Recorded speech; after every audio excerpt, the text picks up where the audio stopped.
The FNL Network Talk Show. All right. Hello, everybody out there. I am Sean B. Bennett. I am joined by the beautiful ladies, Eugenia and Kat. Meow, Kat. So we're glad you joined us. Did you change your hair, Kat? It looks darker than last week.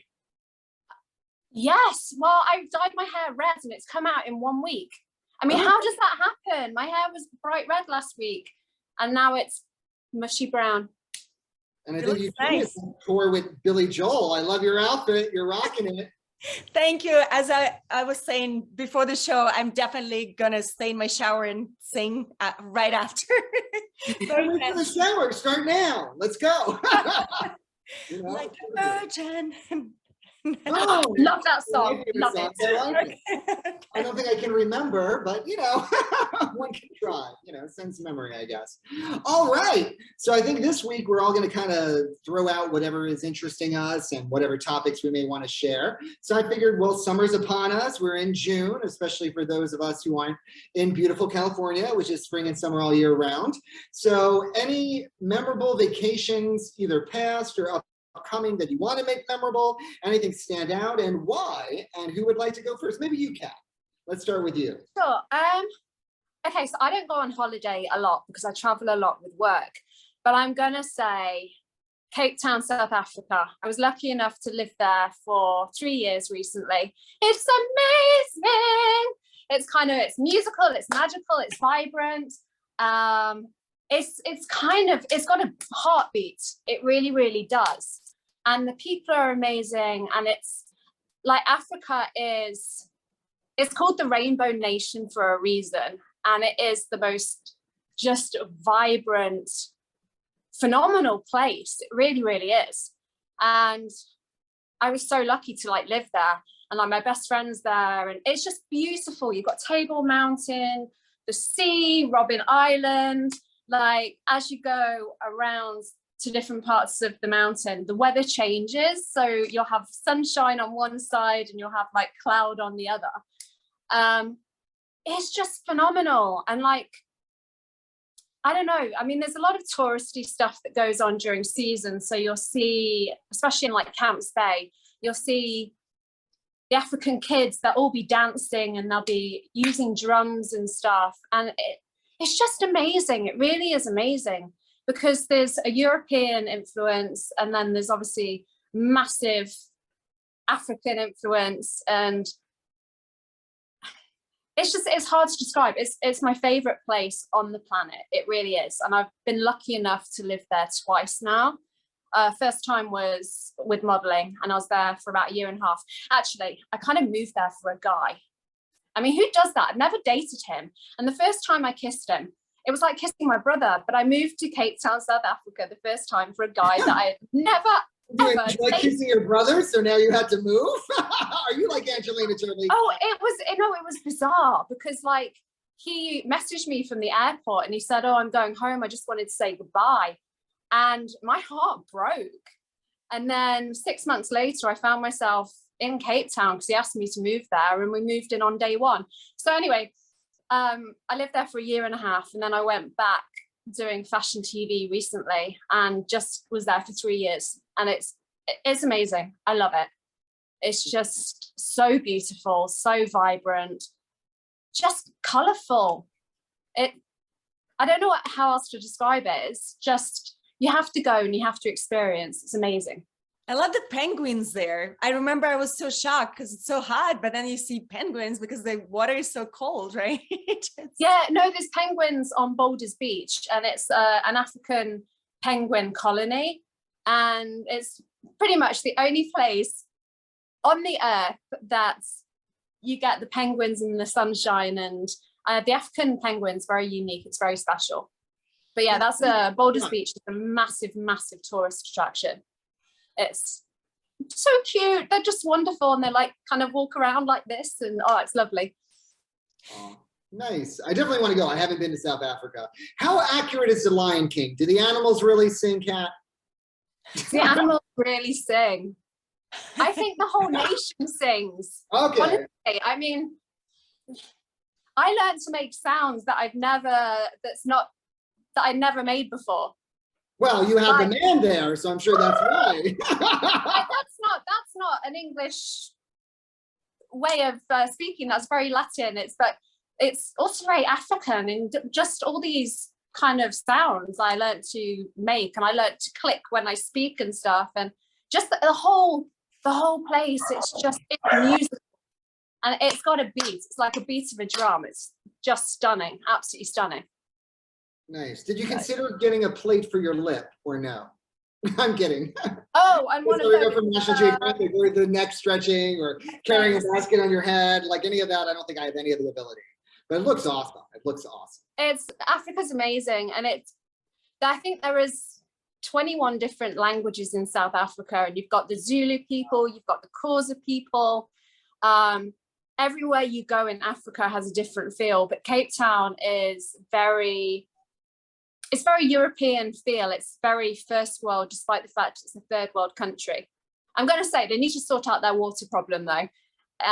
It was going to be the first city in the world that was going to run out of water, and that was hectic, really, really hectic. My God.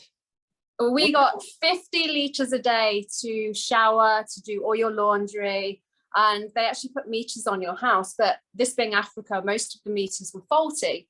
So I spent a month driving to the gym just to shower. Wow. Is that Crazy. changed now, do you think, with like all the climate thing? Have you been there recently? I've not been there for a few years, but the drought's over. But it was, I mean, we talk about drought in California. The drought there was drastic. Boreholes ran dry.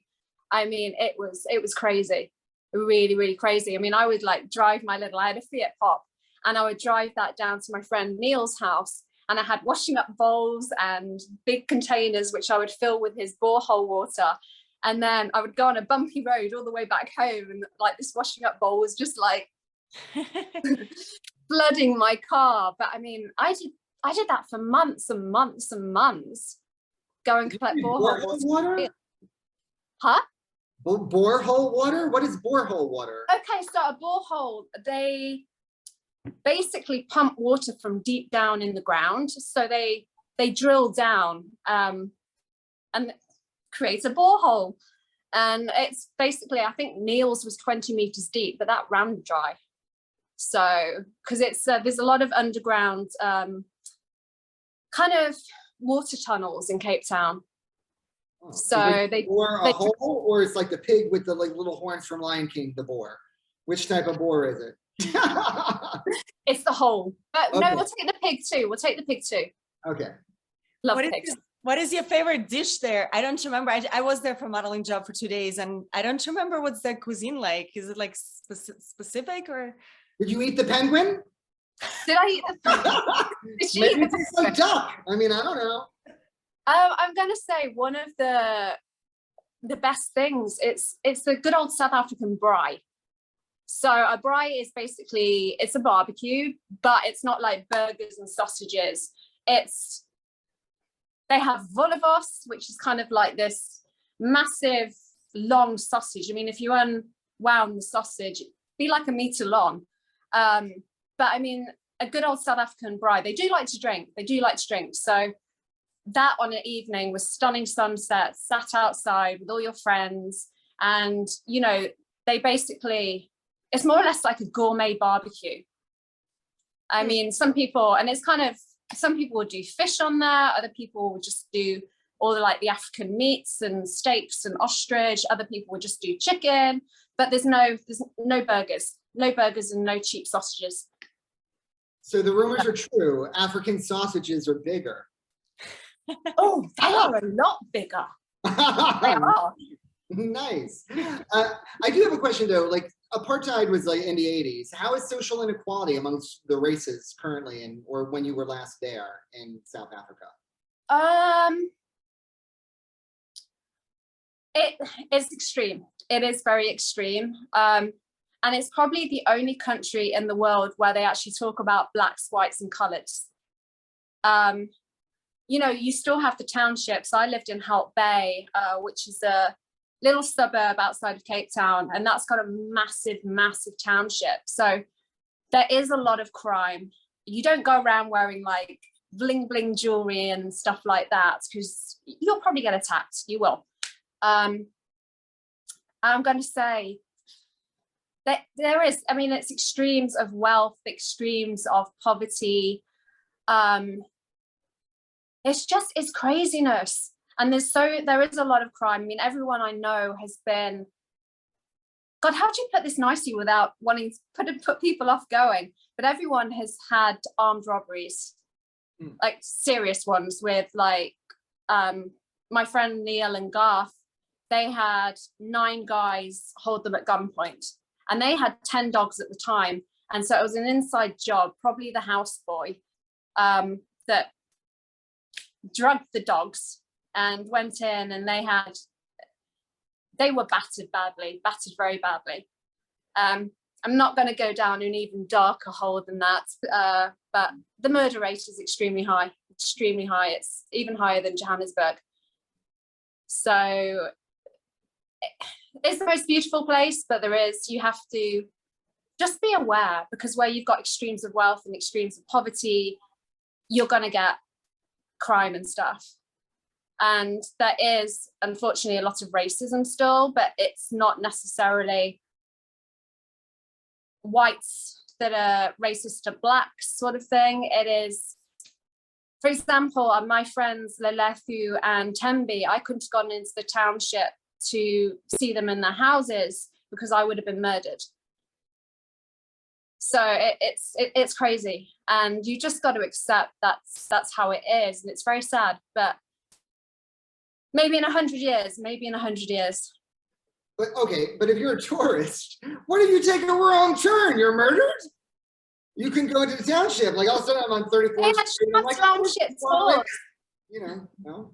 I mean, I was really naive when I first went with modeling, and I had a little old St. Christopher around my neck, which my mum had given me to keep me safe. Now there's me thinking, oh, I've got time to go and walk to my casting. So I kind of pull out my map and I'm like map reading, and I walk past the train station. You don't walk past a train station, not as a white person and not as a white foreign person. Oh. I was surrounded very quickly by a group of guys with a knife to my throat for this probably £50 necklace. So it wasn't like diamonds or anything. And I was like, thanks, Mum, you gave this to me to keep me safe. And I guess it stopped me being naive, because they got the necklace and off they went. But yeah, I mean, there's most tourist stuff and the tours and stuff, everything's safe. I mean, but just as you live there, you have to be aware. Yeah, it's so funny because, my husband did a film, District 9, and it was about South Africa, and they shot it, and all the favelas that you see like coming to the city. I think it's so true. Like every beautiful place like Brazil or South Africa, they have both. Like you're in heaven, but also you have to be aware about the political situations. No, you do.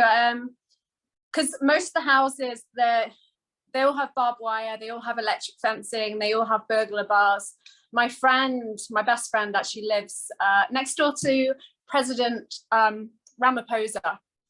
And on every single floor of her dad's house, there's kind of gates. So you go up the stairs and then you have a metal gate, which you have to open to get through to try and keep people safe, because they just have to be aware that, there is crime. And I mean, she lives next door to the president. So the president does have, I was going to say a watchdog, but I mean staff that obviously are armed and stuff like that. But you have to be aware of your safety. So, don't go walking on your own at night and stuff like that. And yeah. But it's an amazing place. It really is amazing. I mean, I love it. Absolutely love it. Well, you just killed tourism for all the safaris. I'm kidding. I'm totally kidding. Eugenia, now what's your favorite vacation moment, and for whatever reason, or travel, if you want to go in that direction, or upcoming, whatever you'd like to share? Well, I love the direction you chose is perfect, because actually my favorite place was London, like to travel first time, because my dad was a nuclear scientist, and I went to this really fancy school, even though it was like not money based, you know, it just was for kids of the government or whatever. And the Queen of England came to our school and we were like dancing, you know, whatever. And they had an exchange program. We were so poor, we couldn't afford to go anywhere, but they had an exchange program where they take kids from our school, and we had to fly to London. I never been on the airplane. I think I was like 12 or 13 was my first time coming from, you know, like post-Soviet times where my dog is going to bark now. So just to let you know, guys, it's not a perfect Zoom thing, but he might be interacting as well in a second. Anyhow, back to the story. So we never had any kind of music or culture in Russia. It was 4 channels. I didn't know about the world whatsoever. So just being on the airplane was shocking. And then I remember really weird things from that trip. I remember that you guys like in the West have these huge baguette sandwiches with like lots of food inside. And that was so shocking for me because we didn't have a lot of food at all. And I'm like, oh my God, these people can eat this huge sandwich. Like, how does it even work? And we went to Buckingham Palace. And Oxford, you know, I just remember being like, my eyes really opened to be in a different culture and people who speak English, and just to practice that, you know, never saw a foreigner before in my life. And I remember something really super weird. I was a weird child. I was into witchcraft at the time for some reason. Don't mess with you.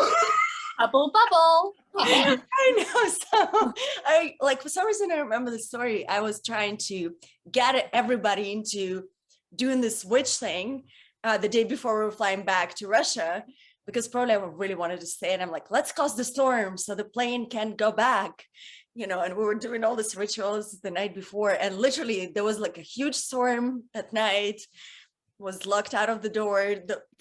Our flight was delayed like 6 hours. And that's just something silly that you remember, you know, going to places. But I still love London. It's like one of my favorite places to be. And I love the culture and the humor, and people are so intelligent and witty and social. You know, I love that aspect. Like you go and people are in pubs and they're really interacting. Something that I miss in LA, you know, just that like I don't live to work, you know, I just work and then I live. Really miss type of that thing. And my second trip, I would say it was Brazil. I went for a job there, but it was like a vacation. Also, we went to the jungle. Manaus. So it's a hotel that's built on sticks in the middle of the jungle, literally. So you have like anacondas down, you know, and like crocodiles, and you're in nature, but you're sort of protected. You can check it out. It's pretty incredible adventure. I was working for this jean company and they're like, well, we can go to like Oklahoma or somewhere like in the river here, and the same cost to go to Manaus to shoot this campaign. So they decided to go to Brazil, to the jungle, and it was just so exotic. Did you shoot with a machete? Like, what if a python or something tried to get you from the Amazon? They did. Oh my God, they found this guy who was like eaten by an anaconda, and they're like, we're cutting this anaconda. It's like, you know, and I mean, I didn't even, thinking back, it sounds like very extreme, but you know, you're like, okay, this is what happens in that place. And we were so dumb for some reason. We were jumping after we finished the job. It was on the ship, and we were jumping in the water, and we realized, first of all, it's really dirty, and second of all, they have piranhas there, you know. So thank God, like somehow everybody survived or whatever. But that was very memorable. The good things that I remember is just indigenous tribes that they kind of kept, you know, preserved, just because it's hard to get there, and their culture. I don't know if you guys tried ayahuasca tea, but this is something that like they used to heal and things like that. Something that I tried actually. And yeah, I think just being close in nature and living in a weird hotel built on the sticks was a very memorable experience. It sounds absolutely incredible, but I've got to ask, was there a lot of spiders and like insects and bugs?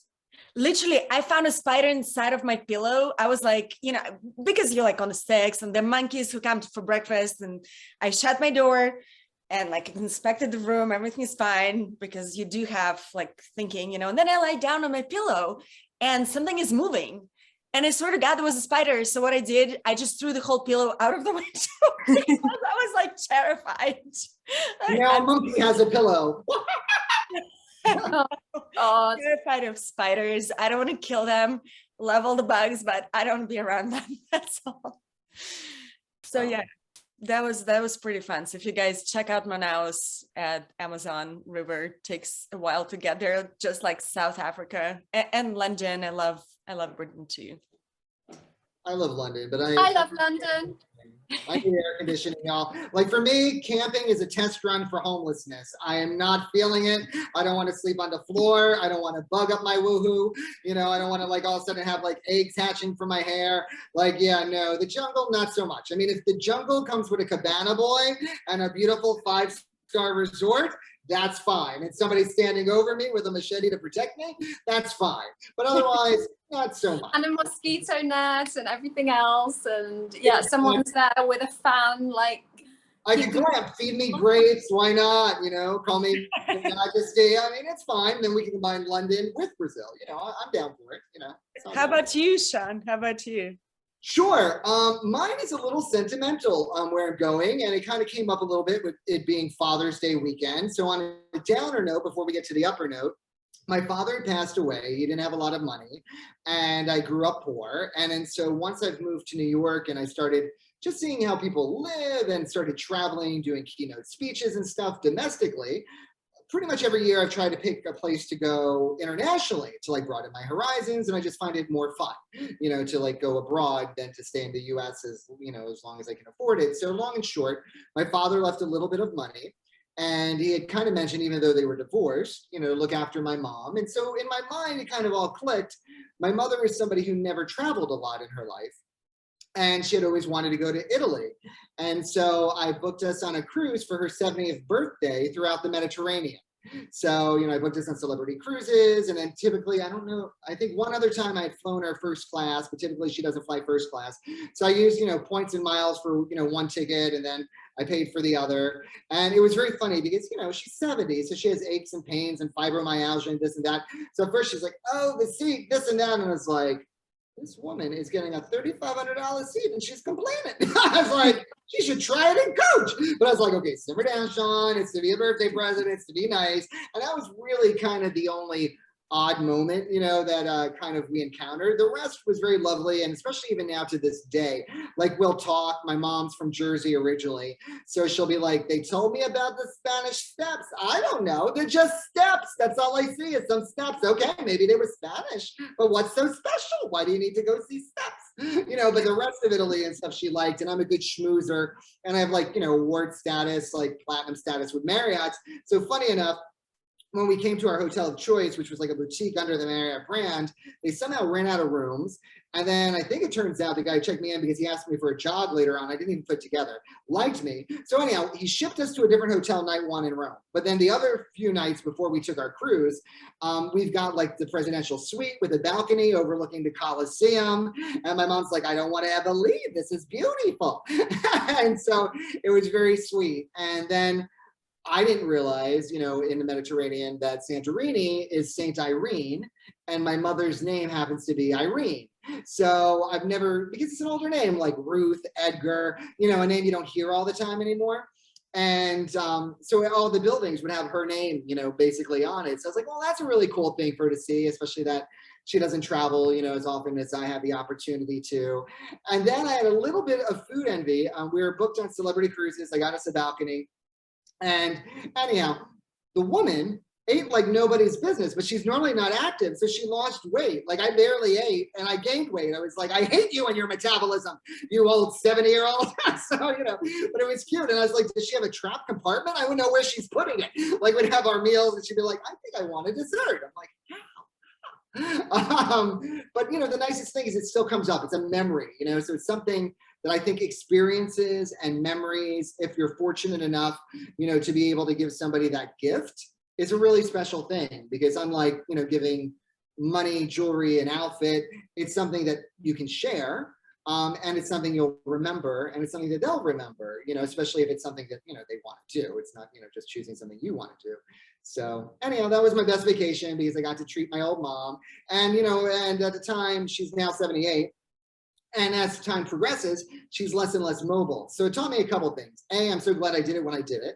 And B, to any of our viewers, if you have the money or opportunity, I say travel while you can, because a lot of people, I think, wait, especially when you're on these cruise ships, until they're older. But when you're older, you may not be able to get around as well. You might be all achy breaky, or you may not make it to that age. So I think life is to be lived and experienced. And if you're fortunate enough to find your 90-day fiance in Africa, or to be above a crocodile in Prada doing a photo shoot, God bless. If not, use some points, scrounge some money, and enjoy. So that's my 2 cents on vacation. So.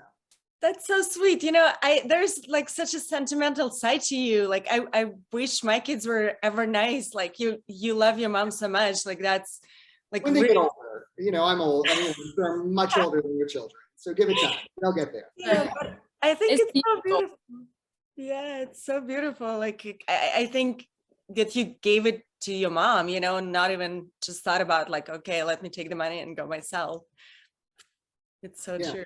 It was a great experience and 0 regrets, and it's something we can still talk about. And so I just enjoy it. But, we can move on. I think, Eugenia, you had mentioned, the inspiration of music in your life. What would you like to put out there? Yeah. So for me, it was just an interesting topic. I don't know, somehow I'm surrounded by so much amazing talent, like who are musicians. One thing that I really wanted to do in my life, and I can't, because even though I finished like 7 years of piano, I don't have that voice like Britney Spears, or, some people are just so talented, and it's just such an inspiration. So I found myself becoming a total groupie whenever I can do comedy. I'm backstage at some kind of place. But I think music is like the first thing that speaks to your heart. I think it's so powerful. And, was just at lunch with somebody I know who we were talking about will.i.am and how much he supports ecology. And he wrote a specific song, we were talking about, global warming and things like that. And he did his song with Greta, what's her name? Greta, the environmentalist. Oh, yeah, the Swedish one, yes. Yeah. So he brought her and like mixed the song with her. And he made sure that like nobody will bring plastic bottles on his tour. He donated $2 out of every ticket to like support the trees. I think it's such an important thing that music can do. We don't realize the power of it. I'm talking about Beatles and things like that. Like people, or Elvis, the film that I saw, like people go in trance, and how much you can change like anti-racism, and what Elvis did was incredible. I think we connect. It doesn't matter which language you speak or which, culture you are. For me, it's always fascinating. And I think it speaks a lot about what type of music you like. I mean, my kids like rap, so they definitely, live in LA, and it's all like street style. And that says a lot about our era as well, I think now, because music like goes through decades and like reflects whatever is really happening in the world. But for me, I love classical music just because I love to listen on a specific resonance to it, because I think we're all listening on the wrong resonance. 522 hertz is like not something that's organic to our ear, and music can heal like plants, and it's such an amazing medicine. I love Beethoven just because I'm so nostalgic for going to music school for 7 years, where in Russia, they would like beat you all the time if you don't play it like a million, times a day, which nostalgic, but in a good way. And from current, I mean, I do love Freddie Mercury. There's nobody as brilliant as he is. And these days, I think it's very hard, because a lot of times I wish there was more opportunities for artists, except for the record labels. I feel like record labels don't always support new artists, but I love Justin Bieber too, just because I think he's a very talented kid, and it's sad what happened to him. But looking forward to seeing different artists. How about you guys? I'm addicted to music. Absolutely love it. I loved it so much. I'm totally talentless when it comes to music. So I ended up going into radio because I love music so much. And it was like my perfect job, just listening to all the contemporary music, getting to talk, because I do like talking. And I just love it. It's so powerful. It's so emotional. And I have a few songs that are pretty sentimental to me. There's one song, You're My Sunshine, My Only Sunshine, very famous. I think it's quite old. And that was given to me during an animal communication. So it was given to me by my horse. I'm very into animal communicators. Anyway, he gave me that. And the horse gave you a CD? Yeah, what happened? I spit out a CD? What happened? Well, no. Is that like the birthday cow? It's the CD horse? The animal communicator can talk to the animals, and you have questions, and they see images, but they also hear the voice. Anyway, he gave me, as a gift, he gave me that song. And then obviously I read the lyrics, and the lyrics were super, they were just perfect for our relationship. And my horse passed away 9.5 weeks ago, and it was a cloudy day in LA. And as I led him away from the barns to go to where he was gonna be put to sleep, sorry guys, don't want to lower the tone here. The clouds cleared and the sun came out, and the sun was out, and it was bright for about 20 minutes. And it was just, it was really beautiful because the sun shone as he passed. And it stayed there while his soul went wherever his soul goes. And then it clouded over. So You're My Sunshine, My Only Sunshine is incredibly just sentimental to me. It really is, because it was given to me, and like sun has a meaning between our relationship. And I'm going to say my horse did save me. I had a lot of problems, and when I got him, I sorted myself out, you know. So that song's incredibly powerful. Also, I like Texas Sleep. I really like that. I just think it's beautiful. I really think it's beautiful. And then I've got to say, I'm all about Harry Styles at the moment. Totally, just yes. I mean, I think his music's great, and I don't really have a favorite song. I seem to like them all. But I mean, Harry Styles, good looking, talented. You definitely would go there if you had the opportunity. I'm going to say Olivia Wilde is one hell of a lucky woman. But yeah, I love it. I really do. And I'm going to say one of my most amazing moments of my life was working with David Bowie. Oh, wow. And yeah, it was incredible. There was David Bowie, Gary Oldman, and myself.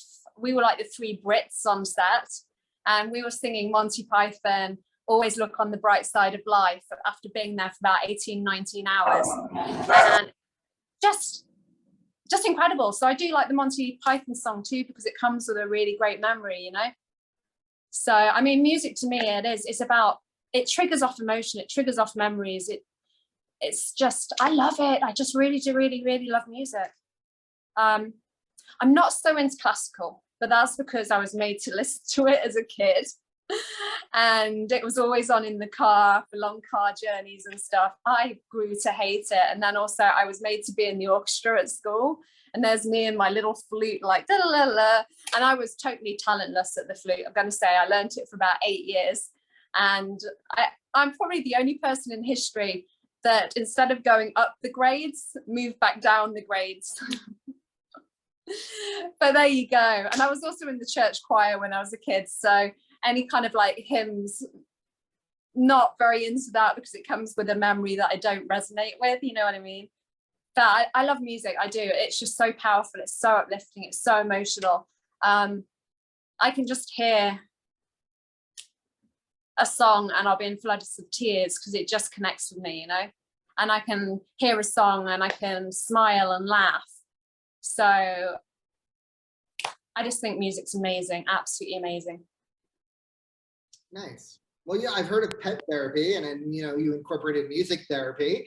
I heard Eugenia's dog barking, so maybe play "I'm Your Only Sunshine." It might work. It might be the same thing. Maybe that's what your dog needs, like "I'm your sunshine," and see if it's who knows. But no, I definitely think music can be an elixir, you know, for the mood. I mean, even for whatever weird reason, I realized the other day I wasn't playing, you know, different music that I had in my own collection, you know, on my iPhone and so forth. I was just listening to whatever was on iHeartRadio or whatever was on the regular radio for whatever weird reason. And then I started playing some of myself. I'm like, yeah, I really like this. And, you know, I'm kind of a cliche. I mean, I really like pop songs because I like the high energy stuff. And I also really like Broadway. But to me, like, Broadway is kind of like our new opera. It's just more approachable because it's all in English. It's all about human experiences. A lot is like melodrama. So, you know, I even remember, you know, Les Mis, you know, going to a high school of performing arts, you know, when that was a little bit newer, and Rent and things, you know, touched me emotionally and connected me to stories that probably otherwise I wouldn't have been connected to. And I can't say, I mean, I really do love, or because I grew up on Madonna, you know, like a virgin, and I know originally you had mentioned like some favorite songs, but the only thing that it really resonates to me, I remember one time I, you know, had a breakup, and I wasn't the one who broke up, and I was really pissed. And Cher's, you know, Believe album came out. And so for anybody watching this, if you are pissed, play that, because every song is like, I believe in love. Because I'm strong enough, I'm strong. Everything's like, go fuck yourself. Whoa, I don't need your son. Whoa, chastity, come on over your chairs. So I just love it. It's like a great like F you to like, but you can dance to it. So that's, you know, like kind of like the album that resonates to me, because I just remember at that time it's like, how dare you? But instead of getting all sad, I just, you know, danced to Cher and called it a day.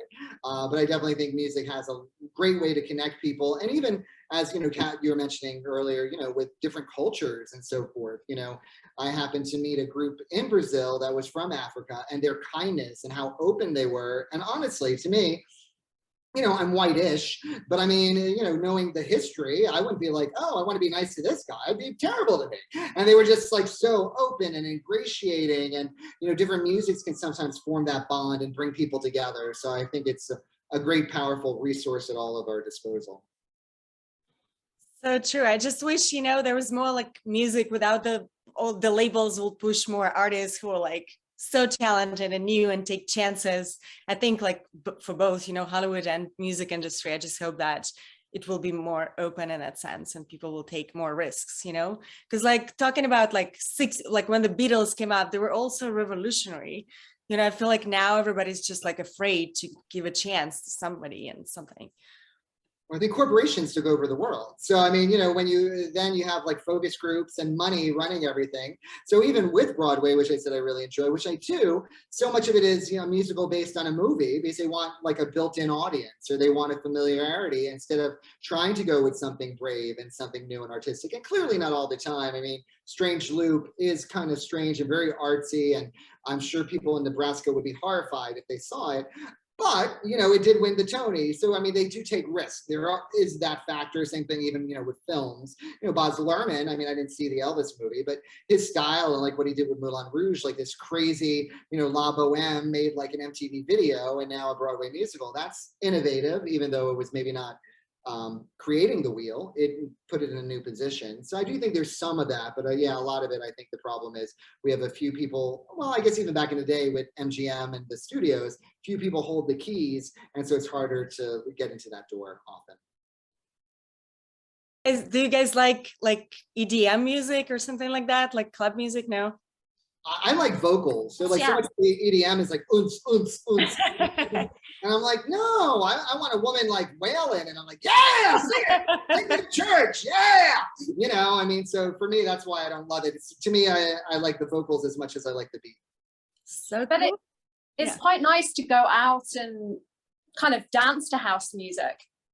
I mean, it's not something I would listen to at home, but there was a time when Happy House was very big, and I don't know, it was just good fun to go and kind of dance to. Yeah, I was taking in class. There's this class, it's called Monthly, and you can learn anything you want. So in pandemic, I decided out of everything to learn like music production, and I found this DJ. His name is Kygo. He's like brilliant, Norwegian classical pianist, and he created a genre, tropical house, which is super mellow and happy, but it's also dance music. So I'm like obsessed about it now. Cool. It seems there's all the EDM people seem to be from like Sweden or Norway or places like that.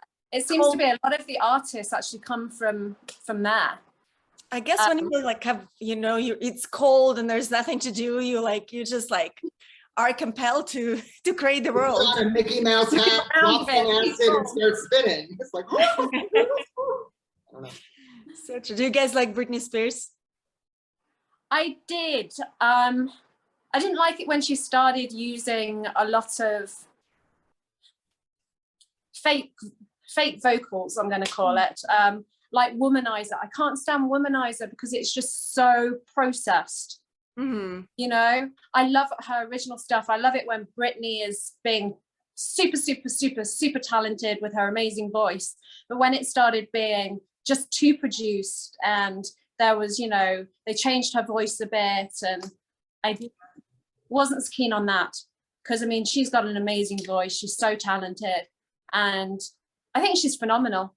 Yeah, I really do. I hope she does release some more stuff. I really do. I love the wedding photos with Madonna and Gianni Versace, and looks it becomes her. It's hilarious. It's wild. It's very wild. Diamond thong. I mean, she wore a diamond thong to her, and a blazer to her after party for the wedding. Her reception. Eugenia's wearing one now with that beautiful top. I just think it's amazing. I'm like, go Britney. She doesn't care. She's having the time of her life and she deserves it. She's free. She's freeing the thong. Free Britney's thong. I'm down she frees a lot more than that on Instagram. She really does. But I think she's brilliant. I really do. She's just living and she's having a lot of fun right now and she so deserves it. She really does. So love Britney. Well, Kat, I didn't want it to go too late, and I know you wanted to share some of your journey and overcoming some obstacles, maybe, as far as, mental health or other areas, whatever you wanted to share. What would you like to share with everybody watching today? Okay, so I am a big advocate for it's okay not to be okay. The mental health has been part of my life since I was born. My mum had very bad depression. There was a couple of suicide attempts. I've had depression and anxiety and a lot of stress. I actually lost all my hair 3 years ago due to stress and stuff like that. I have had eating disorders. I've had anorexia. And my sister, for example, she's a heroin addict. So mental health is very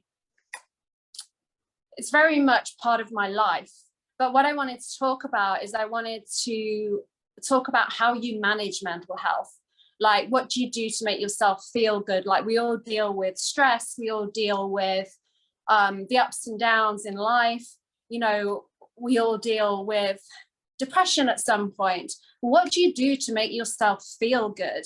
And if you could tell your younger self anything, what piece of advice would you give? For example, for me, I would tell my younger self to go, just to love who you are. I mean, I'm finally at a stage in my life where I do love who I am now, but it's taken a long, long, long time to get there. I still have body dysmorphia and stuff like that, and that will never go away. But I've actually learned to accept who I am, like who I am, not worry about stuff. And I would tell my younger self that it's not worth going to hell and back. Like, for example, with my eating disorders, I was meant to be hospitalized. I was really, really bad. And I actually, 2 days before my bed came up in hospital, I went to live with my then boyfriend's family. And they did my recovery with me because the psychiatrist said that if you can do it outside of hospital, your chance of long-term recovery is a lot better. But I'm going to say, it's so humiliating how you were treated in hospital. I went as an outpatient 3 times a week, and they would strip you naked and you'd have to wear this paper thong, and then they weighed you, it was like a plastic school chair but without the legs, and they suspended it and you had to sit in that butt naked in a paper thong, and that's how they weighed you. It was just horrific. So for me, it's like, I would tell my younger self to be kind to yourself, and just to enjoy who you are. And like for me, I deal with stress and depression and stuff like that. I get on my spin bike. I have a spin bike touching distance away. I have one in my apartment, and I will get on it and I will spin hard for an hour because it elevates my mood. It gives me endorphins. I like being out in nature, and I'm very lucky I live behind Griffith Park. So I'll go hiking and just sitting in the sunshine. I find that I get SAD if I'm in the UK, because the skies are grey and my mood goes from happy and bubbly and vibrant and out there to just really depressed, and it goes very quickly. So, I mean, for me, like nature, sunshine, exercise, that's kind of how I balance my life. So I was wondering what you guys do to deal with the ups and the downs in life. So whoever wants to go. And you want to go first? Oh, me? Okay. Yeah, I mean, I was just having a talk about that, because sometimes whatever anxiety or like mental issues you have, they're actually not even yours, like because your personality is formed in the first 7 years, right? And sometimes if your mom was very anxious with you when she was pregnant, that's just like an inherited thing that you're born with. And then what I learned, like basically first 7 years, your left brain is dominant, right? So what some psychologists say, it's so important, like your whole personality, your life depends on those first 7 years. Maybe go to education after you're 7, because you can be influenced by the personalities of your teachers, of your nannies, or somebody else, So I think we just have to really study that and reevaluate how like precious kids are before they're 7, and how much, if you have post-traumatic disorder and you may even not even remember about it, your brain would just subconsciously run that story, and you would attract situations to relieve that trauma, which is fascinating. I like, as an actors, you guys know, like your subconscious mind is like 80% of whatever happens in the outside world. So if you have demons and you feed them, and like you don't accept your shadow side, I think you'll act out one day, on that.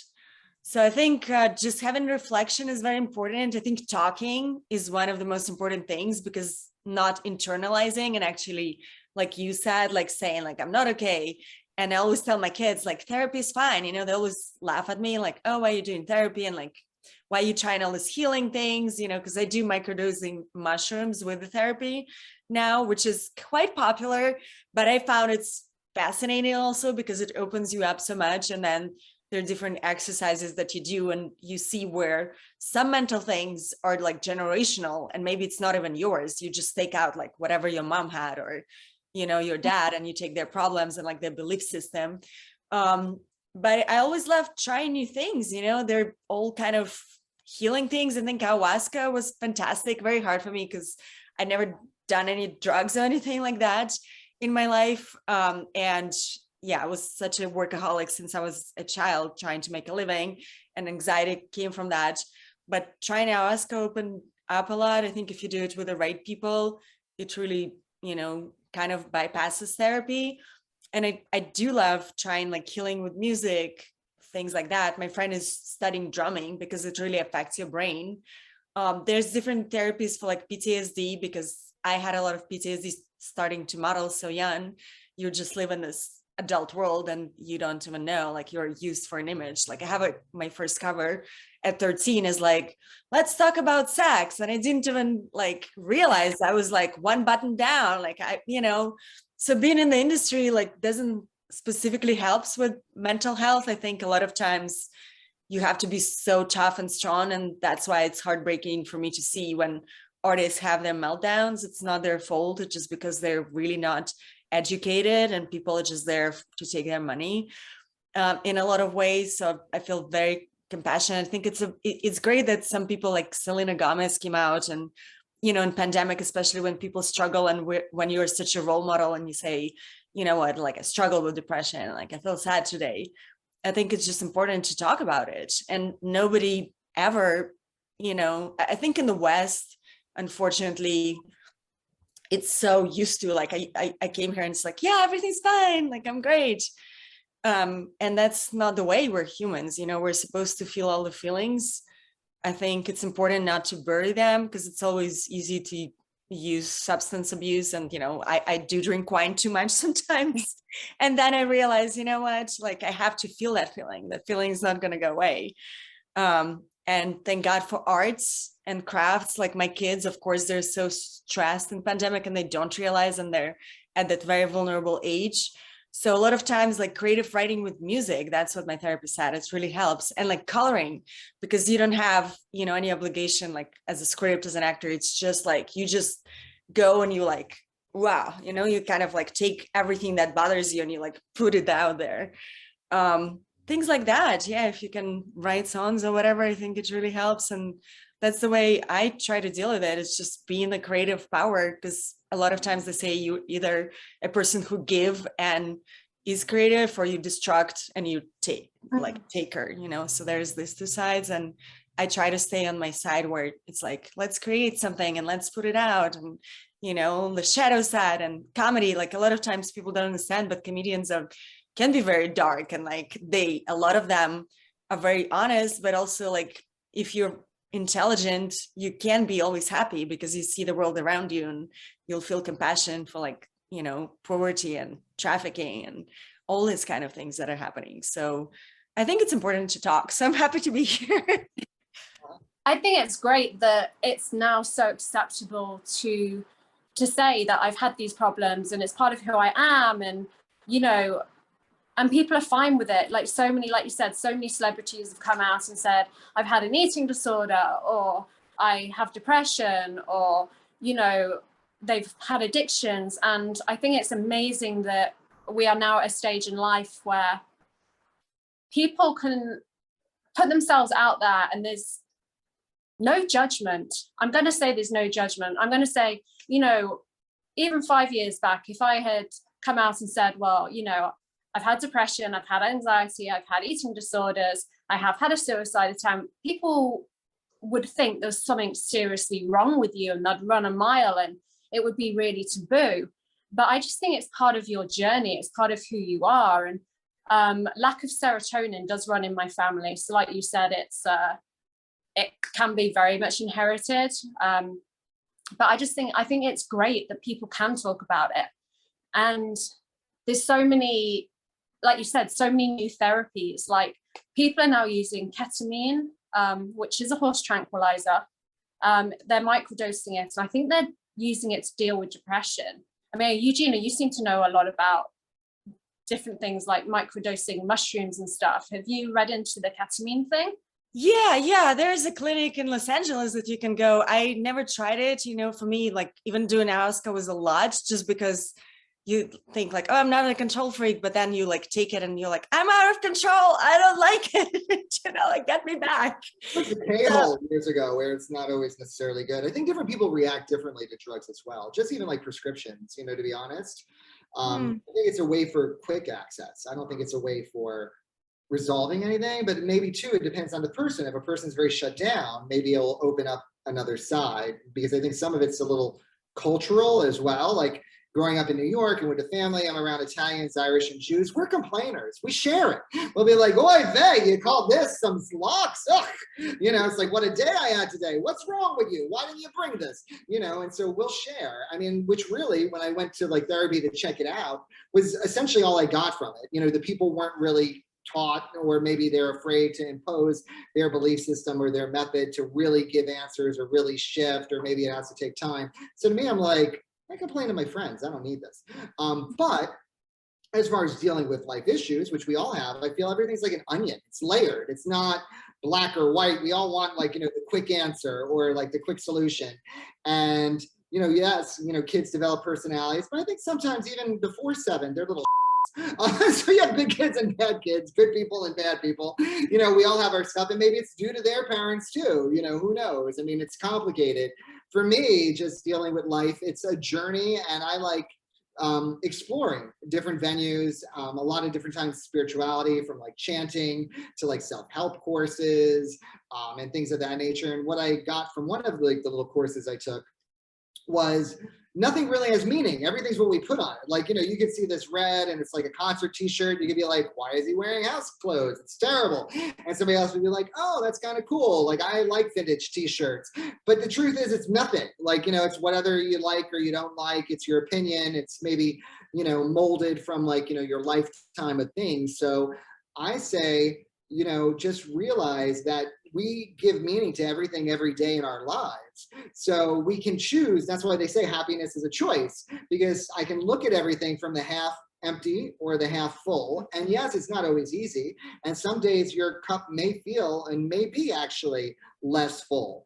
But how you deal with it, even when people are overcoming illnesses, they always say your attitude makes all the difference. So, you know, I think our mind and our spirit, or whatever you believe in as far as your essence of energy underneath it all, is really what controls it and makes the difference. And levels of self-awareness are going to vary from person to person. You know, levels of, you know, happiness, or how one, you know, copes and is more functional, is going to vary. You know, and we all create our own story. You can be poor and happy, and you can be wealthy and miserable. You know, the only thing I feel less sorry for celebrities, in all fairness, they have the money and the resources to actually get the help if they're open enough to it. Whereas I do think a lot of what we've talked about, I mean, funny enough, like, you know, vacations and resources, it's not available if you have to work 3 jobs, you know, and if you have, you know, life circumstances where you have these kids to support or what have you. There, and depending if you're in a red state or certain areas, you know, they may not even have, you know, funding from government resources. It may just not even be there. So, I mean, I think in many ways, some of our conversations show how blessed and how lucky we are that we're able to have these opportunities and have these experiences and have the opportunity to search, you know, almost like celebrities do, but I'm assuming on a smaller level for us, or at least for myself. So, you know, as far as, I guess, anybody watching this, you know, just to know that every day it's a choice to like look at your spouse and be like, that mother, or be like, oh, how nice, you know, they didn't snore last night, or, you know, oh, I remember how they brought me this Father's Day gift that's coming up, or, you know, whatever the case may be. Happiness, it's easier said than done, but it is a mindset and it can be a choice. And if all else fails, do a lot of ketamine and mushrooms and call it a day. That's what I say. No, I totally agree with that. I do think you have to create your own happiness, and it's kind of the same as no one can love you until you learn to love yourself, because you'll just keep self-destructing and self-destructing. And it took me, like I said, it took me a long time to become comfortable with myself. I mean, I was the shy kid who had glasses, and I mean thick glasses. I had a patch over one eye. I got bullied because I was the specky kid with, it was like a floral piece of Fablon that was stuck over my glasses. And I was so shy that my dad used to call me Katie Bottomley. And he would call me that because I would hide with my head down the sofa cushions, my ass in the air, and my legs somewhere else, because I thought no one could see me. And just coming to terms with myself, because I was very much a late developer when it comes to accepting myself. And just, it's definitely a choice. Once you say, this is who I am, I'm proud of myself, I'm not perfect. Every day you choose for it to be a good day. The whole day, you know, might not be perfect, but you can do something that makes you happy, whether or not it's go for a hike or go and get your favorite cup of coffee, have a conversation with some beautiful people. Like, I like talking to strangers, because I'm going to say I found it very difficult for a long time to talk to people that I was close to. So I think, you know, I found it very easy to talk to a guy on a train when I was going to London for work or whatever, rather than talk to someone who I cared about, who I was worried they might like run away and stuff. But you create your own happiness, and just have a conversation with someone, like do something nice for a homeless person, buy them lunch, because it makes you feel good. And, you know, we are so lucky in life. And I just think it's great that nowadays we can just be so open and honest about life struggles, and hopefully you've got people that are there to support you. And if not, get on the spin bike, get the endorphins going, you know what I mean? And just choose to love yourself, choose to be happy. And sometimes I think being sad is okay. I mean, I think we have to give ourselves permission, you know, to be sad, especially a lot of times, you know, supposed to cry or show their emotions or what have you. And I remember since Father's Day, you know, coming up, and I kind of mentioned the story with my mom, my dad basically, you know, kind of abandoned me from age of 9 on, was never very loving. Years later, I reached out to him. We kind of sort of pseudo made up in his final years on earth. But I remember at his funeral crying. And my mom, because she had her own issues with him, was divorced. She's like, oh, you don't need to cry over him. And for me, I was like, no, this is for me. I need to mourn the father I will never have. This chapter is over. I just have to accept it, you know, and be like, this is what it is. So, you know, on that note, hopefully everybody love your families coming up, you know, and have a wonderful Father's Day. And if your father's a turd, well, it's okay. Try to forgive. It's for you, not for them, and enjoy anyway. And that's what I have to say as a final note. What about you, ladies? No, I think what you said about appreciating your family is so important. Like, I haven't spoken to my sister. I was going to call her sibling, because I call her sibling, because I kind of just cut myself off from her. I haven't spoken to her for over a decade. Anyway, long story short, she's obviously, I mentioned she is a heroin addict. She has been on the streets, homeless recently. Anyway, she went into rehab on Sunday, and I text my dad a message for her just saying, look, if you actually focus and you get better, then I'll have a relationship with you again, and I would love that. And I just sent her my love, wished her a lot of luck. And, you know, I felt that I'm actually ready to do it, you know, I'm ready to be there to support her. And like you said, I mean, relationships aren't perfect, but you have to love those that you have. And like I said, I had nothing to do with her for a long time, but I'm finally in a good place myself that I can be like, I embrace you, I'm there to support you, good luck with your journey. And so fingers crossed for her. Happy Father's Day, everybody who's listening. Father's Day, everybody.